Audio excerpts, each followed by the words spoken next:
Hello dear viewers and welcome back. My name is Vivian Washira. Now it is unfortunate that in the society, so many young men and women are suffering from low self-esteem. Now how does one know whether they are suffering from low self-esteem? Today we are joined by a life coach, a man of God, who is going to talk to us about the various characteristics or the various observations you can see in a person who is suffering from low self-esteem. Can you introduce yourself to our viewers? Wow, thank you so much, Vivian, for having me.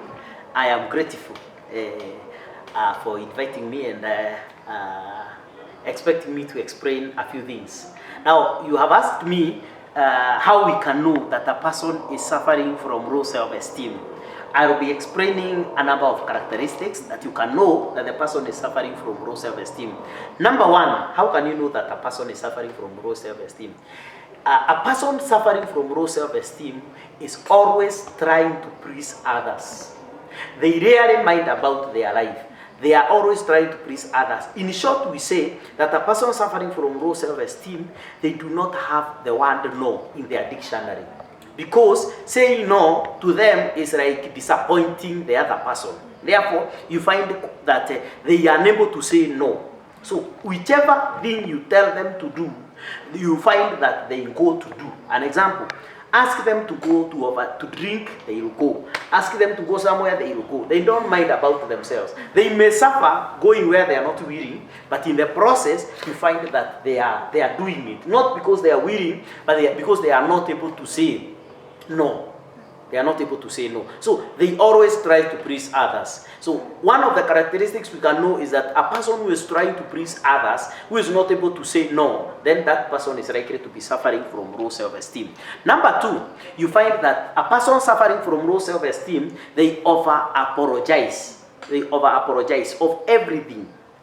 Call them over the phone, and even before the phone before the phone is through with ringing, they pick the call and they will say, I'm sorry, please speak to me. And you wonder why they are apologizing, because there is nothing. It's not that they have found a missed call, but they are apologizing. Ask them for a route. A person comes and asks you for a route. Please, how are you?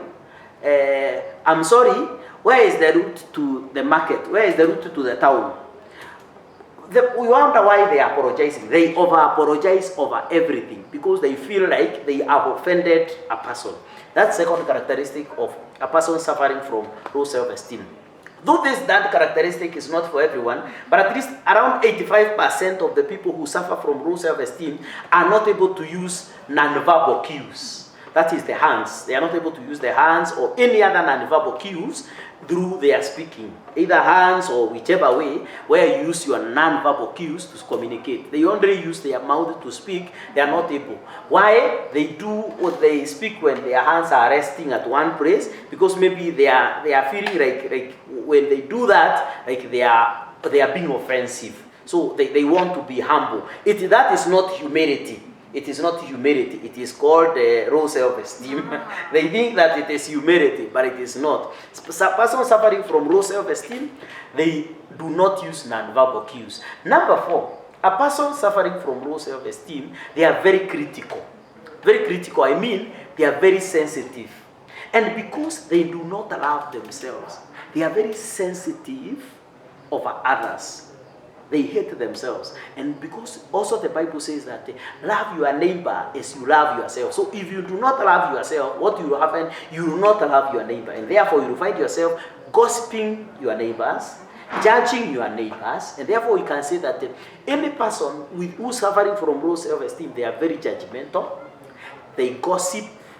They do not believe in success. Why? Because if a person believes they cannot succeed, they can also believe that they can't believe that another person can succeed. So you find them struggling that even if a person is successful, they do not value that one as success. They strain themselves. They can't make others, they can't celebrate the achievement of others. A person who has high self-esteem will celebrate others because they also believe they can be celebrated. That is number four.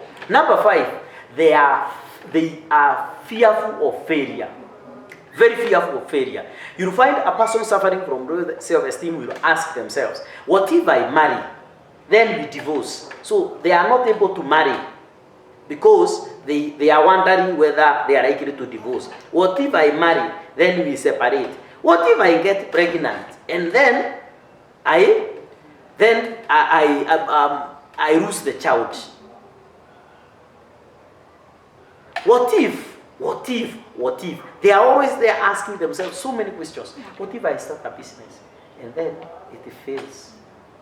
What if I take a loan and I'm not able to pay the loan back? So they are really in so many issues. They are so fearful of the future, of the unknown. What if I go to an interview and I do not make it to the interview? You know, they are very fearful. That's one characteristic.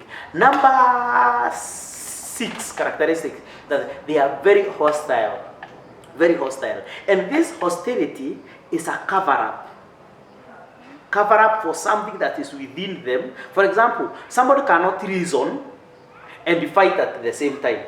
So if you are not able to reason with your wife because you don't believe you have a point, you cannot reason with your wife, then you will use violence as a way of covering the reasoning part of it. Therefore, you find themselves that most of them are very hostile. Not because they want to be hostile, but there is something they are suffering from it. And the same way, they are hostile to cover up that. And also, at the same time, because they are not able to express themselves, you will find themselves over-indulging into drugs and substance abuse and other things because they are not able to express themselves. So they use this as a cover-up for the other. Are we together? So that's another one. And the last point is that it is difficult for them to accept any compliment. Give them any compliment. Wow, you have such a wonderful dress. And they tell you, hey, you mean? It's good. You mean? They do not believe because in their world, they do not believe somebody can love them. Okay? You come, they find a good man who is telling them, I love you, you are such a wonderful person, and they think that they are being enjoyed because they do not believe that they can be loved. Okay? Somebody comes and tell you, you have such a wonderful shoe, and in the process, other than saying thank you and accepting, you tell them, wow, okay, sawa. Imagine sijaiva for 3 months. You see, if you are kama hujaiva for 3 months, you are trying to explain like ni mzee, it's an old one. But in the real sense, the person was appreciating you. Instead of saying thank you, they explain a lot, and in the process of explaining, they are messing other than making it better. So in the process of explaining, they think they are humble, but it is not humility. It is low self-esteem. So most of these people who suffer from low self-esteem find themselves suffering from the following. Number 1, they are always trying to please others. They can't say no. It is difficult for them. And this one puts them in a very awkward situation where they find themselves doing things that they should not have done because they are not able to say no. Number 2, they over-apologize. Every time they are apologizing over things they never did. Most of them do not use non-verbal cues. They find themselves difficult. They just talk when they are not using non-verbal cues. Another way that they are very critical, they are very sensitive. Touch them like that. Ni kama wanakuwekeanga mguu hivi, kanyanga kidogo uone. They are very critical and very sensitive. They are very fearful also, very fearful. And also they are very hostile. And that is what we are also calling that they over-indulge into things, to drugs and all hostile. They beat in the process. Instead of discussing, they beat. You cannot reason and fight at the same time. So instead of reasoning, because you feel that even if you talk, your point is not valid, then you will fight. And also another one is that it is difficult for them to accept any compliment. No matter how much you compliment them, then it is not possible. Today I have discussed how you can know that a person is suffering from low self-esteem. Please, if you allow me next time, I'll come back here and discuss on the causes. What causes low self-esteem? And number 2, what are the solutions now? What are the way out? What the solution can we have? So I am remaining with 2 more that maybe you give me an opportunity in future. The viewers will be in a position to know what are the causes of low self-esteem and how can you come out of low self-esteem. Until next time, I am very grateful. Thank you for such a wonderful. You can subscribe to Jackson Mohoti Inspirations. Jackson Muhoti, utaipata hapo, and please subscribe and watch, and God bless you. Thank you so much for such an honor. Until next time, God bless you. Thank you very much. So there you have it, our viewers. That is how you can identify someone who is suffering from low self-esteem. We look forward to seeing you, Mr. Jackson, again to discuss on the causes and the solutions to this epidemic, if we call it that. See you next time. Bye.